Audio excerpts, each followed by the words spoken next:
Le tissu sanguin est un tissu mésenchymateux fluide, c'est-à-dire liquide. Il est d'ailleurs contenu dans le système vasculaire en constituant le seul tissu liquide à l'intérieur de l'organisme humain. Au vrai, il s'agit d'un tissu de type conjonctif spécialisé ou bien conjonctif indifférent, c'est-à-dire que il n'est pas constitué comme la majorité des tissus conjonctifs par des fibres de collagène ou bien de fibres élastiques, mais beaucoup plus, il est composé pour la moitié d'un liquide, ce qu'on appelle le plasma, qui va constituer la matrice extracellulaire de ce tissu conjonctif et dans lequel baignent les éléments figurés ou bien les cellules sanguines, à savoir les globules rouges, ou bien les hématies, ou bien les érythrocytes, les globules blancs, ou bien les leucocytes, et les plaquettes enfin, ou bien les thrombocytes. Ces cellules, dont la plupart sont des cellules anécluées, sauf pour les globules blancs, et donc sont des cellules qui ne se divisent pas. Il n'y en a pas de l'ADN en dedans. Juste la moelle osseuse qui va assurer à travers un processus physiologique appelé l'hématopoïèse le renouvellement continu et permanent de ces cellules sanguines. Ce sont vraiment des cellules non véritables, on parle des cellules jetables. Alors, au vrai, l'être humain contient à peu près 5 litres de sang qui est constitué de la manière suivante. Le plasma, à peu près 2,7 litres, c'est le diluant dans lequel nagent les éléments fécaux. Dans 90% des cas, elle est constituée de l'eau. Il s'agit d'un liquide qui est de couleur jaunâtre et en même temps, il est mobile et renouvelable. Et pour les 10% restantes, il s'agit des solutés. Dans la plupart, il s'agit des protéines. Ce sont des protéines formées par le foie, des enzymes, des facteurs de coagulation, de l'albumine. Sinon, on peut trouver même les électrolytes, le sucre, c'est-à-dire le glucose, les hormones, les anticorps, les gaz respiratoires, les nutriments, même en parallèle les déchets. Et ces solutés qui vont participer à la pression osmotique et l'osmolarité du plasma. On notera que ce tissu sanguin, qui est 5 fois plus dense et plus visqueux par rapport à l'eau, est caractérisé par un goût salé et métallique avec une coloration de rouge vif à sombre, un pH de 7,35 à 7,45, donc un pH qui est légèrement alcalin, avec une température de 38 degrés Celsius, une température qui dépasse un petit peu la température centrale du corps humain. Pour aller plus loin concernant les méthodes d'étude et pour savoir plus concernant les caractéristiques de ce tissu sanguin, il y en a un recours à un certain examen complémentaire à travers lesquels on peut savoir de plus concernant le sang. Il faut savoir que le tissu sanguin, c'est un tissu qui est proche à prélever et proche à analyser, ce qui peut donner des renseignements facilement concernant l'état de santé du patient. On peut facilement donc réaliser des prélèvements sanguins afin de les étudier. On peut isoler le plasma par centrifugation d'un échantillon du sang prélevé sur un anticoagulant. On parle de centrifugation pour le processus selon lequel on va classer les différents constituants du sang selon la densité. Alors, sur un tube qui contient un anticoagulant, on remarque de 1 en haut le plasma qui représente environ 55% du volume sanguin qui est constitué et composé du sérum avec le fibrinogène.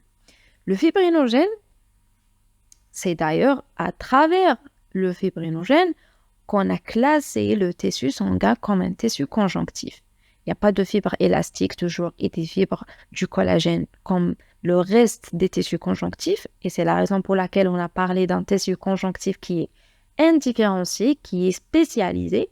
Mais c'est grâce à la présence de ces fibrinogènes. Ce sont des substances qui vont se transformer pendant la coagulation en fibrine.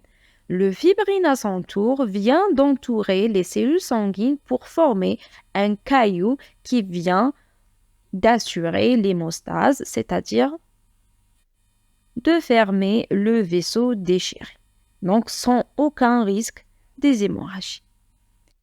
En bas, il y en a le culot qui représente les globules qui ont sédimenté selon la densité.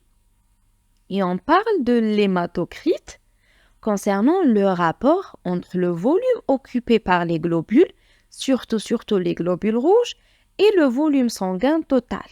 Il est environ de 45%.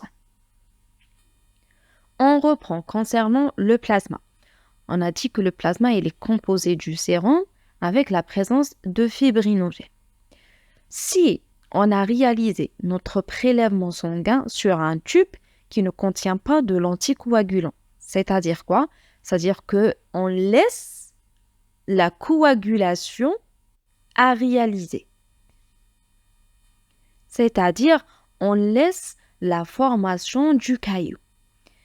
Le caillou qui vient de se former à la fin de coagulation va consommer les fibrinogènes contenus dans le plasma. Et là, la partie haute du prélèvement, après la centrifugation sur un tube qui ne contient pas de l'anticoagulant, c'est la fraction du plasma qui sépare le caillou à la fin de coagulation.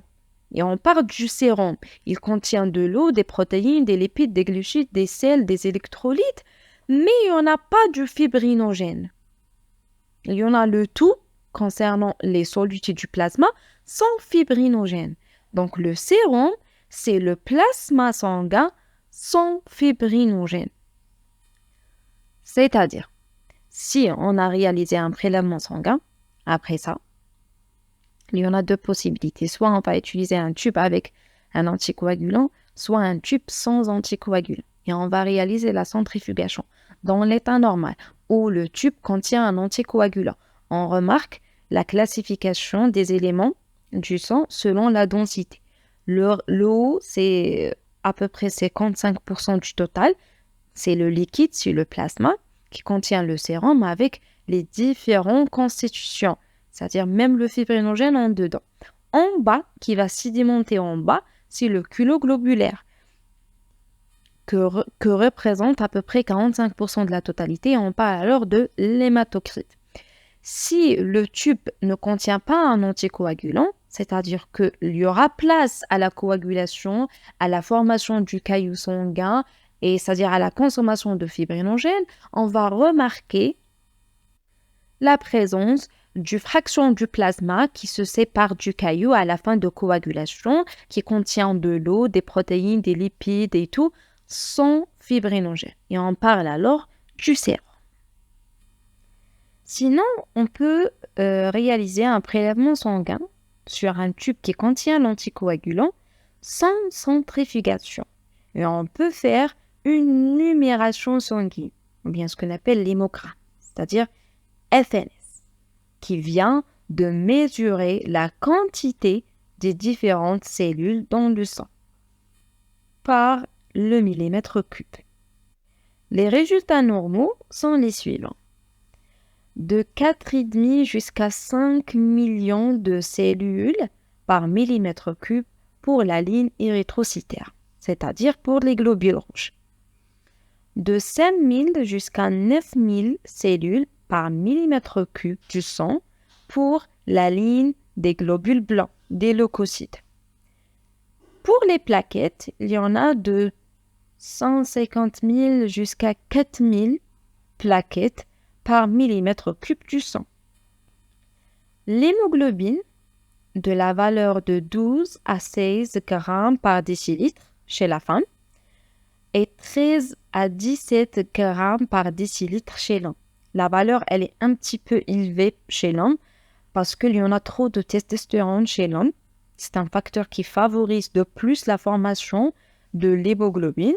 Et donc, puisqu'il y en a trop de testostérone chez l'homme par rapport à la femme, on remarque une valeur plus élevée d'hémoglobine chez l'homme par rapport à la femme.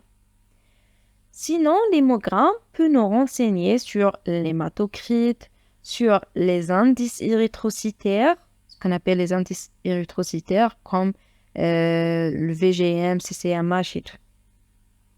Et ce sont des valeurs qui se varient selon l'âge, selon le sexe et même selon l'état physiopathologique du patient. Concernant les indices érythrocytaires ou bien les constantes érythrocytaires, comme VGM et CCMH, sont des trucs qui vont nous aider beaucoup plus à bien classifier les anémies. Donc, c'est un truc à part. On peut même tenter à réaliser la numération des réticulocytes. Les réticulocytes sont les cellules précurseuses des globules rouges. La valeur normale, elle est de 25 000 jusqu'à 75 000 éléments par millimètre cube du sang. L'intérêt de demander le taux de réticulocytes, c'est que, puisqu'il s'agit des cellules précurseuses des globules rouges qui viennent juste à la fin terminale de l'érythropoïèse, c'est-à-dire la formation des globules rouges, de quitter la moelle osseuse, à perdre avant tout le noyau, à quitter la moelle osseuse pour gagner le sang et devenir les globules rouges matures. Donc, ce taux de réticulocytes va nous aider à faire la part des choses entre une anémie qui est régénérative et une anémie arégénérative. C'est-à-dire de distinguer entre un manque en globules rouges et un manque en hémoglobine qui est d'origine centrale, arégénérative, c'est-à-dire que d'origine de la moelle osseuse. Ou bien, non, le problème il est en périphérique, il est régénératif. S'il y en a une anémie avec un taux qui est diminué de réticulocytes, là on parle d'une anémie qui est arégénérative. Et le contraire, il est vrai. S'il y en a une anémie avec un taux qui est normal, voire élevé de réticulocytes, là on parle d'une anémie qui est régénérative. C'est-à-dire que là, la moelle osseuse arrive à fabriquer les réticulocytes, mais le problème, il est en périphérique par rapport à l'anémie. La valeur des réticulocytes peut être calculée même en pourcentage. On prend le nombre de réticulocytes, on va le diviser sur le nombre des hématies dans le sang, toujours par millimètre cube, et le tout va être multiplié par 100% pour donner le pourcentage des réticulocytes. La valeur normale, elle est de 0,5 à 2% à peu près. Donc, c'est ça au total par rapport à la numération sanguine ou bien l'hémogramme qui vient de mesurer la quantité des différentes cellules par millimètre cube du sang. Les résultats normaux sont la ligne érythrocytaire de 4,5 jusqu'à 100 millions de cellules par millimètre cube du sang, la ligne leucocytaire des globules blancs de 5000 à 9000 cellules par millimètre cube du sang, les plaquettes de 150 000 jusqu'à 400 000 cellules par millimètre cube du sang, avec bien sûr l'hémoglobine, la valeur de l'hémoglobine, avec les autres constantes érythrocytaires, de l'hématocrite et tout. Et ces valeurs, bien sûr, se varient selon l'âge, selon le sexe, selon l'état physiopathologique du patient. Sinon, en dernier, on peut même étudier le sang à travers le microscope en réalisant ce qu'on appelle le frottis sanguin, qui se fait après la fixation du sang et sa coloration par une coloration spécifique, ce qu'on appelle May-Grandrod-Giemsa, MGG. Cette étude cytologique vient nous donner des renseignements concernant la forme des cellules. Le nombre, c'est juste à peu près concernant la numération, c'est pas comme l'hémogramme, mais elle est là juste pour voir la forme des différentes cellules. Donc c'est ça à côté, à quoi se rassemble un petit peu un frottis sanguin. Il y en a les globules rouges en dedans, se forment des disques, toujours, de coloration au rouge. avec la présence des différentes lignes leucocytaires, à savoir les neutrophiles, qui sont polylobés, les basophiles, de 3 à 4 jours à peu près de durée de vie à peu près. Il y en a les monocytes qui vont persister juste 24 heures dans le sang pour atteindre les tissus et se transforment en macrophages. Il y en a même les eosinophiles de 4 à 5 heures à peu près de durée de vie et qui se trouvent beaucoup plus dans le tissu par rapport au sang. Il y en a les lymphocytes avec une durée de vie variable selon la mémoire immunologique. Il y en a, ça c'est les globules rouges toujours, de couleur rose à rouge. Et enfin, ce qui est les petits amas, ce sont là les plaquettes. Parce que généralement, les plaquettes se retrouvent regroupées en amas. Ça, c'était par rapport à un frottis sanguin qui est normal. Sinon, à travers ce frottis sanguin, on peut remarquer des anomalies de taille. Et on parle alors de l'anisocytose. Ça peut être du macro, de micro. De macro, c'est une augmentation du taille par rapport à la normale. On parle de macrocytose. Sinon, c'est de la microcytose. C'est une diminution de taille par rapport à la normale. Sinon, il y en a l'anisochromie.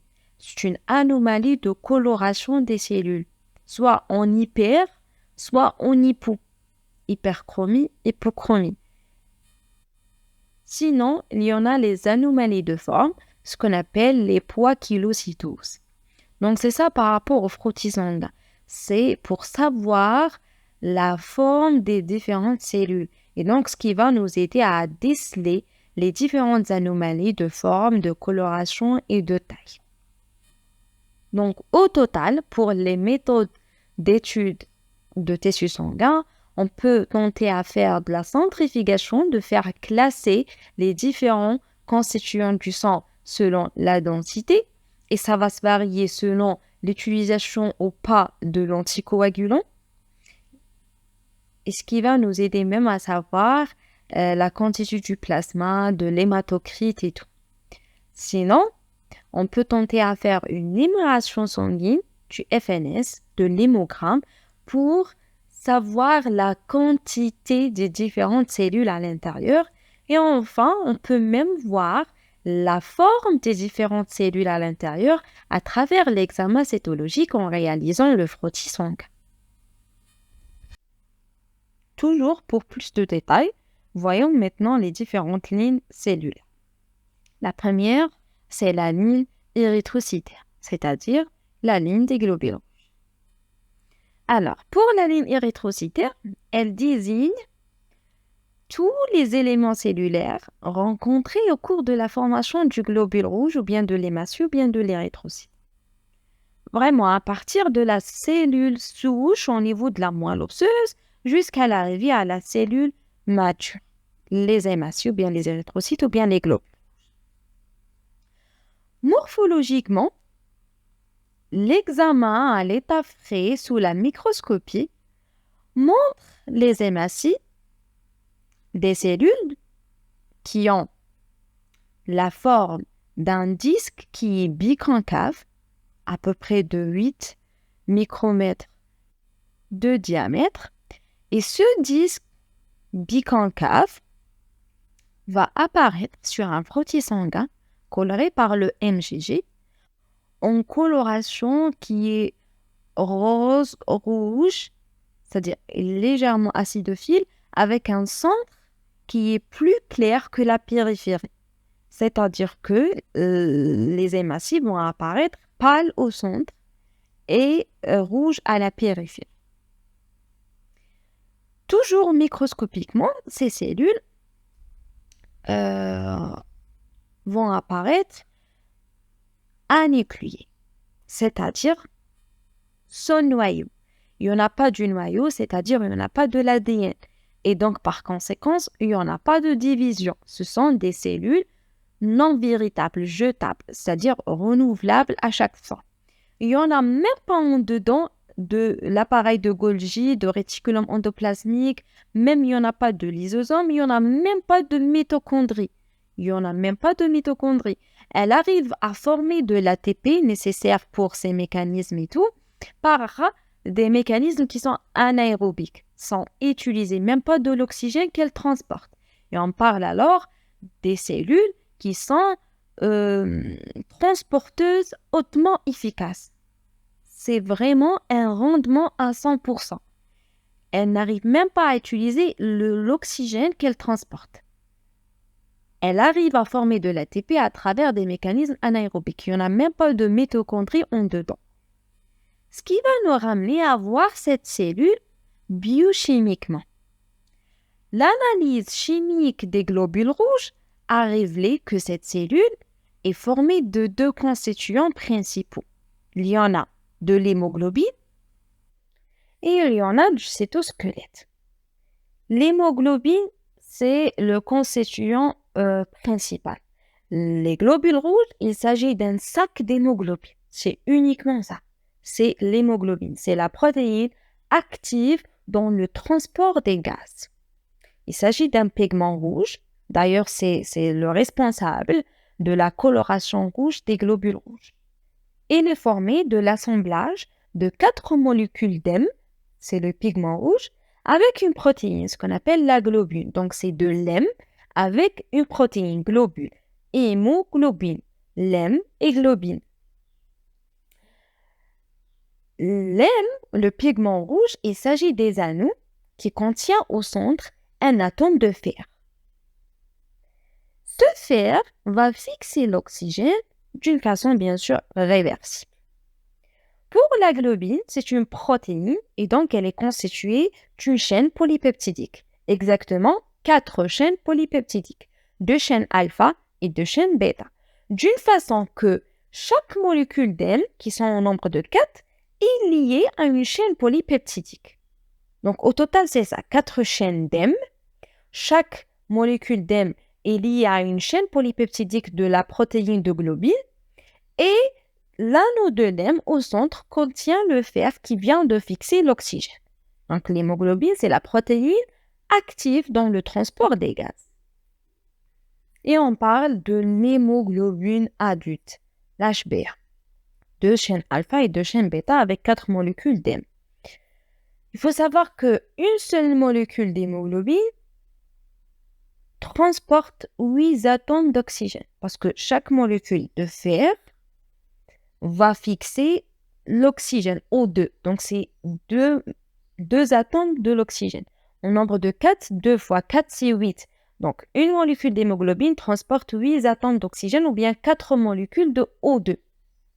Il y en a à l'intérieur de l'organisme à peu près 250 millions d'hémoglobines. Donc, l'organisme peut transporter 1 milliard d'oxygène. Pour les différentes formes d'hémoglobine concernant sa liaison et sa fixation d'oxygène, on parle de oxyhémoglobine pour l'hémoglobine qui vient de fixer l'oxygène. Oxyhémoglobine. Il s'agit des globules rouges de coloration qui est rouge vraiment vif. C'est le sang qu'on va le retrouver au niveau des artères. L'hémoglobine réduite ou bien désoxyhémoglobine, c'est lorsque l'hémoglobine vient de se libérer de l'oxygène qu'elle porte. C'est l'hémoglobine sans oxygène, hémoglobine réduite. C'est une coloration rouge sombre qu'on va la retrouver au niveau des veines. C'est rouge sombre, un petit peu du bleu. L'hémoglobine qui fixe le dioxyde du carbone, c'est l'hémoglobine ou bien le carbhémoglobine. Et là, dans cette situation, on notera que le dioxyde du carbone se relie à un acide aminé de la molécule du globine, c'est la lysine, et non pas au fer. C'est l'oxygène qui va se fixer sur le fer. Le dioxyde de carbone se fixe sur la lysine, un acide aminé.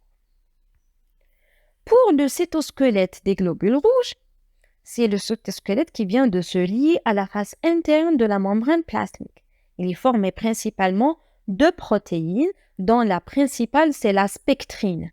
C'est quoi le rôle exactement de cette spectrine, de cytosquelette en façon générale? Le cytosquelette des globules rouges permet à la cellule non seulement de garder sa forme, mais même de se déformer pour passer dans les capillaires qui sont les plus fins. Et donc, après ça, elle peut même reprendre la forme initiale. Donc, elle est responsable de la forme et elle est même responsable de la déformation en s'adaptant aux différents capillaires des vaisseaux sanguins à l'intérieur de l'organisme. Ce qui va donner une grande plasticité, une grande flexibilité aux globules rouges. Donc, c'est une déformation, étirement, déformation, étirement. Donc, c'est ça l'intérêt derrière cytosquelette.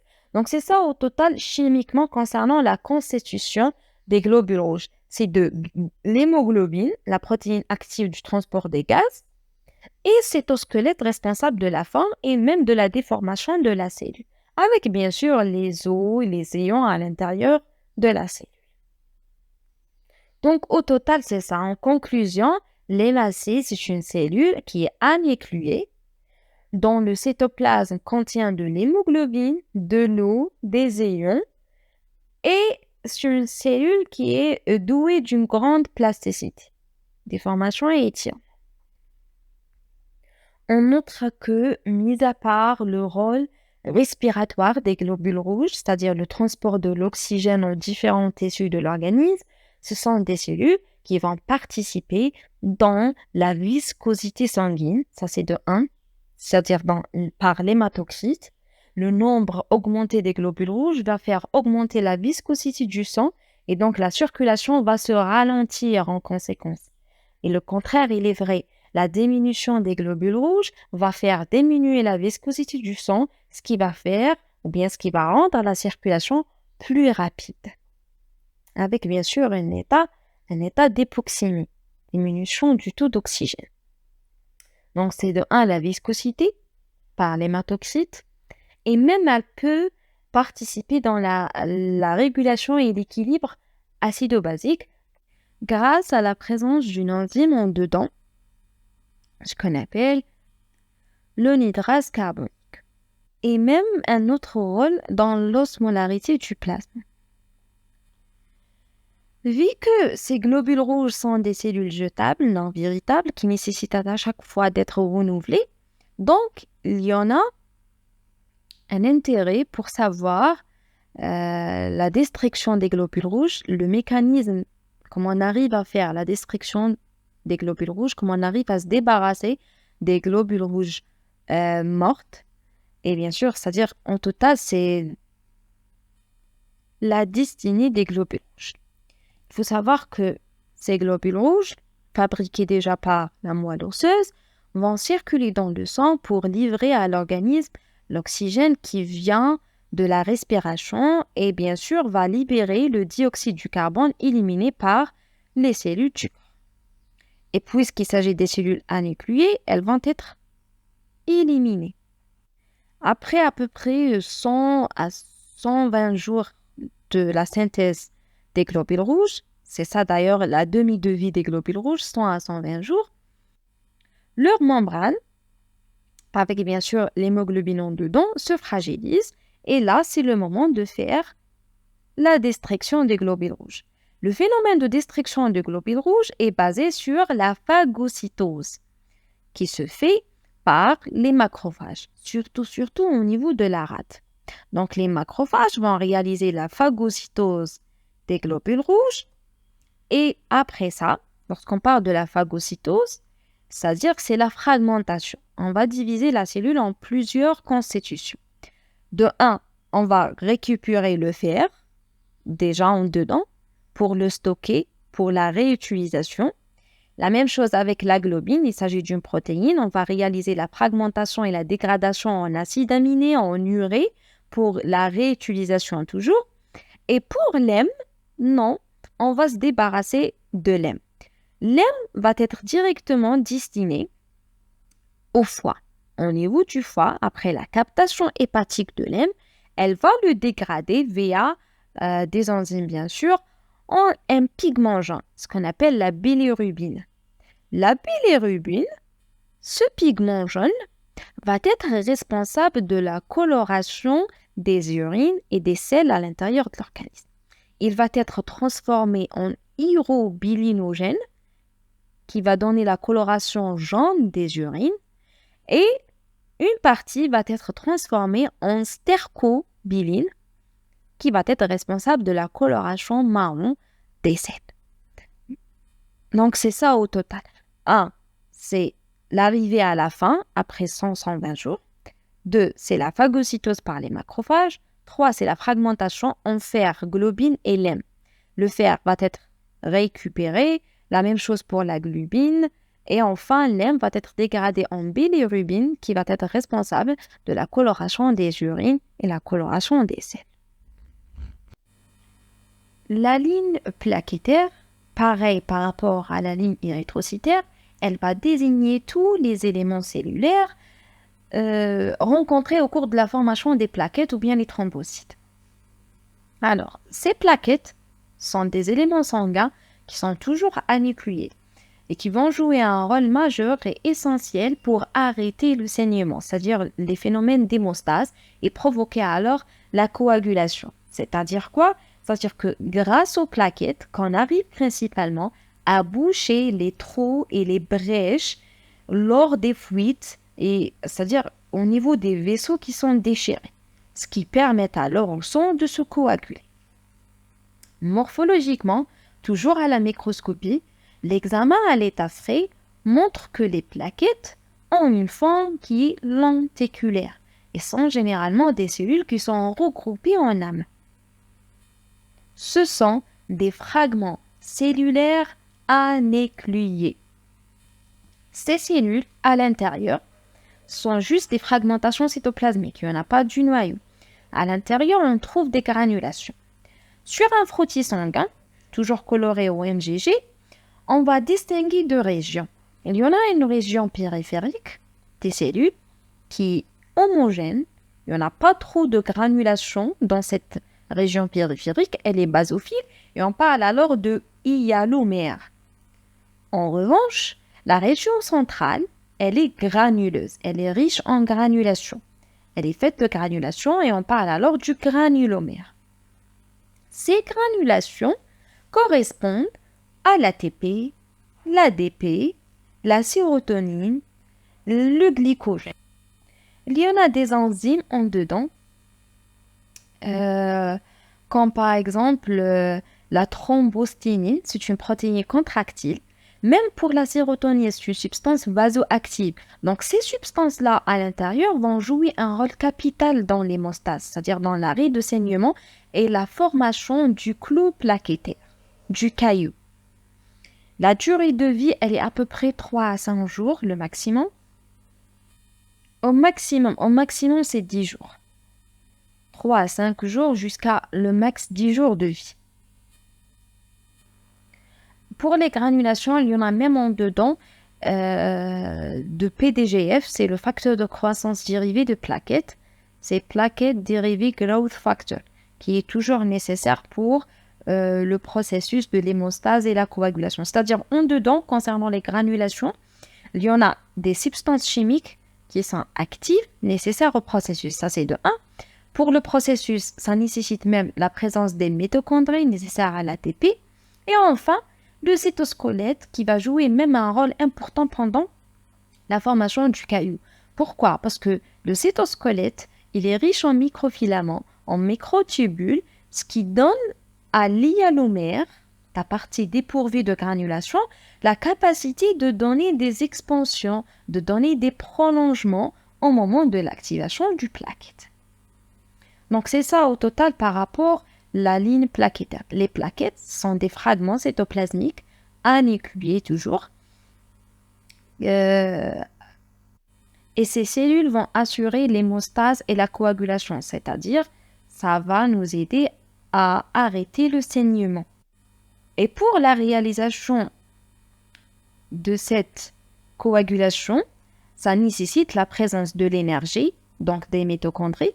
Ça nécessite la présence des substances chimiques actives, c'est les granulations de l'ATP, sérotonine, glycogène, PDGF, et ça nécessite la présence d'un cytosquelette nécessaires pour les expansions et les prolongements. Et enfin, pour la dernière ligne, c'est-à-dire la ligne leucocytaire des cellules et des globules blancs, c'est pareil par rapport aux globules rouges, par rapport aux plaquettes. Elle désigne tous les éléments cellulaires rencontrés au cours de la formation du globule blanc ou bien du leucocyte. Ces cellules sont des cellules rondes et en même temps mobiles, qui sont douées de propriétés particulières pour intervenir dans les phénomènes de défense de l'organisme. C'est-à-dire que c'est les globules blancs qui défendent l'organisme contre les agressions extérieures et les corps étrangers, les bactéries, les virus, les champignons, les différentes sortes de corps étrangers et des agressions extérieures. Et donc, afin de réaliser ce rôle-là, ce rôle de défense, ces cellules doivent porter quelques caractères, quelques propriétés particulières. En plus, c'est-à-dire par rapport aux autres cellules. De un, il y en a une capacité nécessaire de se déplacer vers les différents tissus de l'organisme. Parce que les différents tissus à l'intérieur de l'organisme peuvent être touchés par des agressions ou bien par des corps étrangers. Alors, il y en a une capacité pour se déplacer vers ces différents tissus pour réagir par des mécanismes inflammatoires, des mécanismes immunitaires. Et là, cette capacité va se manifester par la capacité de quitter le vaisseau sanguin pour migrer vers la région cible, la région touchée. Et là, ce processus de migration, c'est ce qu'on appelle la diapidèse. La première caractéristique, c'est la diapidèse, c'est la capacité de migrer vers la région cible touchée à l'intérieur de l'organisme pour défendre cette région. Pour réaliser la diapidèse, ça nécessite une petite aide anatomique. Ça se fait grâce au prolongement cytoplasmique, ce qu'on appelle les pseudopopes, pour qu'on arrive à se bouger, à se glisser à travers les vaisseaux sanguins pour arriver au tissu cible. Et ça se fait grâce à un processus qu'on appelle les mouvements améboïdes. Donc ça, c'est la deuxième caractéristique.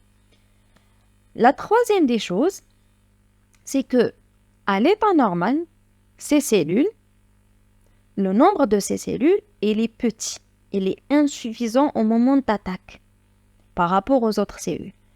Et puisque c'est les seules cellules qui sont nucléées, donc il y en a un intérêt derrière ça.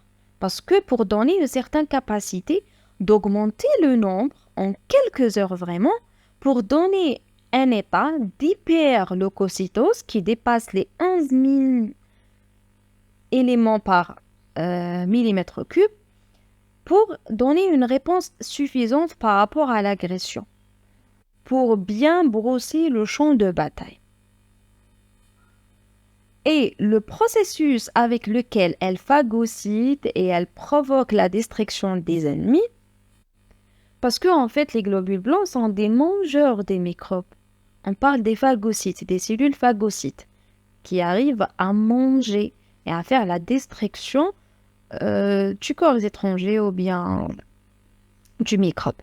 Donc, le processus à travers lequel elle phagocyte et provoque la destruction, ça se fait par ce qu'on appelle le chémiotactisme positif. C'est-à-dire quoi, chémiotactisme, et c'est-à-dire quoi positif? Le chémiotactisme, c'est un mouvement qui est commandé dans un certain sens pour attirer des substances. C'est ça. Donc, on parle d'un chémiotactisme positif lorsque ces mouvements commandés vont se diriger vers le sens attractif. Et c'est ça, en fait, la phagocytose. Les globules blancs vont essayer de faire ces mouvements pour manger le microbe, pour faire attracter le microbe à l'intérieur de la cellule et pour faire la destruction. Et là, on parle de chémiotactisme, c'est-à-dire ces mouvements positifs, de façon attractive. Et enfin, puisque le champ de bataille, ça reste après tout le sang, pour attirer ces cellules vers la zone cible exacte, ça se fait bien sûr à travers les vaisseaux. Le sang, c'est le transporteur de l'organisme. Donc, les cellules endothéliales des vaisseaux sanguins vont afficher à leur surface des récepteurs, des protéines membranaires qui sont spécifiques pour les globules blancs afin de les attirer vers la région cible. Donc, c'est ça au total, grosso modo, par rapport aux caractéristiques particulières par rapport aux globules blancs. Ce sont des cellules rondes, mobiles et nucléées, caractérisées par la capacité de migrer, la diabète, via des mouvements amoeboïdes qui vont attirer le microbe ou bien la substance par le chémiotactisme positif, capable de faire une hyperleucocytose en quelques heures pour une réponse immunitaire suffisante. Et enfin, il y en a des récepteurs membranaires endothéliales spécifiques pour les faire s'attirer à la zone cible. Puisqu'il y en a plusieurs sortes d'agressions et plusieurs sortes des corps étrangers, il y en a la même chose, plusieurs sortes des globules blancs. Il y en a en fait deux grandes catégories des leucocytes. On parle des leucocytes granulocytes, ou bien les polynucléaires, et on parle des agranulocytes, ou bien les mononucléaires. On parle des granulocytes parce que leur cytoplasme contient de très nombreuses granulations par rapport aux cellules qui sont agranulocytes. Et en même temps, sont des cellules polynucléaires. Bon, le terme en fait, il est erroné parce que en réalité, il n'y en a qu'un seul noyau, mais qui contient plusieurs lobes. Il y en a plusieurs lobes à l'intérieur qui sont reliés par des fins ponts de chromatine, ce qui donne l'aspect de plusieurs noyaux. Et là, on parle de polynucléaires, mais en réalité, il n'y en a qu'un seul noyau. Les granulocytes ou bien les polynucléaires comprennent les polynucléaires neutrophiles, les polynucléaires éosinophiles et les polynucléaires basophiles. Pour les agranulocytes ou bien les mononucléaires, ils possèdent en fait quelques granulations non spécifiques dans le cytoplasme, contrairement aux granulocytes. Et en même temps, l'aspect du noyau, il y en a moins de lobes à l'intérieur du noyau. Et donc, on parle de mononucléaires. Il s'agit des lymphocytes et des monocytes. Les neutrophiles sont les phagocytes les plus actifs par rapport aux leucocytes et les plus abondantes. En fait, elles occupent 40 jusqu'à même 70% des leucocytes. Les éosinophiles sont des cellules antiparasites, c'est-à-dire qui participent dans les réactions allergiques.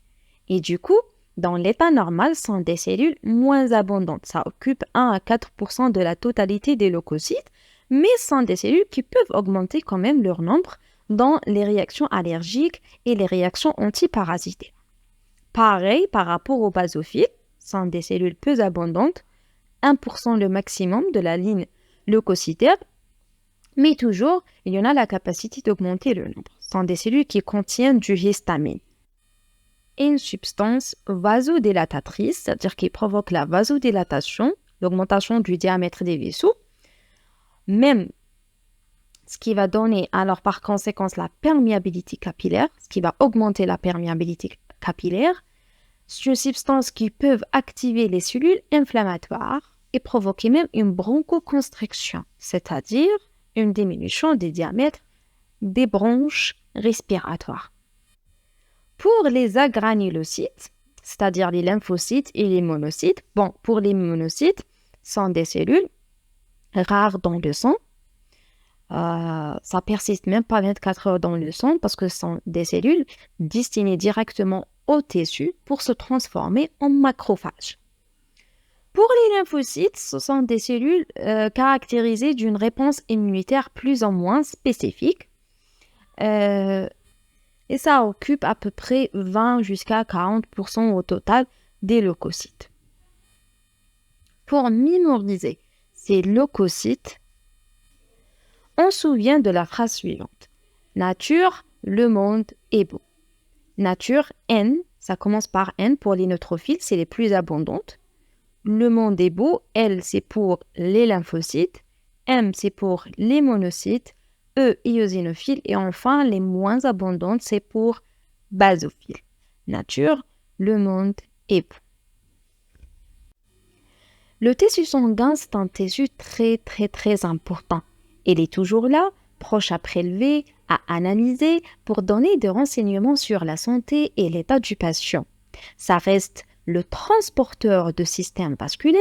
Ça va nous aider à transporter les nutriments, de l'oxygène nécessaires pour les tissus, les hormones, les anticoagulants, les facteurs de croissance, les anticorps et même à se débarrasser des déchets, des dioxydes du carbone et tout. À travers ces éléments figurés, on arrive à défendre notre organisme contre les corps étrangers, les différentes agressions et même de réguler certaines caractéristiques physiques du milieu interne, comme par exemple de la température, du volume sanguin et même du pH sanguin. Enfin, en conclusion, le tissu sanguin, c'est un tissu mésenchymateux fluide contenu dans le système vasculaire. Il s'agit d'un tissu conjonctif spécialisé constitué des éléments figurés des cellules, à savoir les globules blancs, les globules rouges, les plaquettes, contenus dans une matrice extracellulaire, c'est bien le plasma. Le plasma, c'est un liquide jaune qui est mobile, renouvelable. Il est fait dans 90% de l'eau et dans les 10% restantes des différentes solutés, à savoir les hormones, les électrolytes, les gaz, les facteurs de coagulation, les anticorps, les électrolytes. Et ce plasma occupe la moitié du volume sanguin. Les globules rouges, des disques biconcaves anéclués formés d'hémoglobine principalement, qui sont responsables du transport d'oxygène. Les globules blancs sont des cellules rondes et mobiles, nécluées, responsables de la défense de l'organisme. Et enfin, il y en a les plaquettes, sont des fragments cellulaires, anéclués toujours, responsables de l'hémostase et de la coagulation.